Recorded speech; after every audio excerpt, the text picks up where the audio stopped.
అందరికీ శుభోదయం. ఈరోజు వార్తలు చదువుతున్నది మీ భరత్ రెడ్డి గారు. ఈరోజు ముఖ్యాంశాలు ఏంటనగా, రాబోయే 3 రోజుల్లో మోస్తారు నుంచి అతి భారీ వర్షాలు కురిసే సూచనలు కనిపిస్తున్నాయని వాతావరణ శాఖ గారు ఈరోజు చెప్పబడ్డారు. మరియు ఉత్తరాంధ్ర మరియు రాయలసీమలో మోస్తారు నుంచి అతి భారీ వర్షాలు కురిసే అవకాశం ఉంది. కాబట్టి మృతికారులకు మరియు రైతులకు హెచ్చరికలు జారీ చేశారు. మృతికారులు వేటకు వెళ్ళకుండా ఇంటి దగ్గరే ఉండాలని వాతావరణ శాఖ వారు తెలిపారు. పిడుగులు పడే అవకాశం ఉందని రైతులు చెప్పారు. రైతుల దగ్గరికి జాగ్రత్తగా వెళ్ళాలి, వర్షం పడే టైంలో బయటికి వెళ్ళకూడదని చెప్పారు. ఇంకా మరి ఇంకో టాపిక్లో వెళ్తే, ఈరోజు భరత్ రెడ్డి గారు ఇల్లు స్టార్ట్ చేశారు.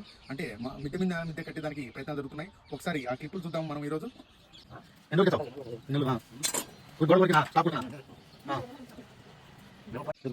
మూవీస్ వార్తల్లోకి వెళ్తే, పుష్ప టీం వారు నవంబర్ 17వ తారీఖు సాయంత్రం 6 గంటల 3 నిమిషాలకు ట్రైలర్ రిలీజ్ చేస్తారని ప్రకటించారు. అలాగే డిసెంబర్ 5వ తారీఖు మూవీ రిలీజ్ చేస్తారని ఎప్పుడో పుష్ప మూవీ మేకర్స్ ప్రకటించారు. కాబట్టి ట్రైలర్స్ ని ఈరోజు 17వ తారీఖు లాంచ్ చేస్తామని ఆల్రెడీ ప్రకటించారు. క్రీడల న్యూస్ లోకి వెళ్తే, ఈరోజు 3వ T20 ఉన్నది. సౌత్ ఆఫ్రికా మరియు ఇండియా మధ్య 2 T20ల్లో చెరొక మ్యాచ్ గెలిచి ఈరోజు 3వ T20కి ఎవరు సిరీస్లో అధికారంలోకి వచ్చేదానికి ఇది మ్యాచ్ ఉన్నది.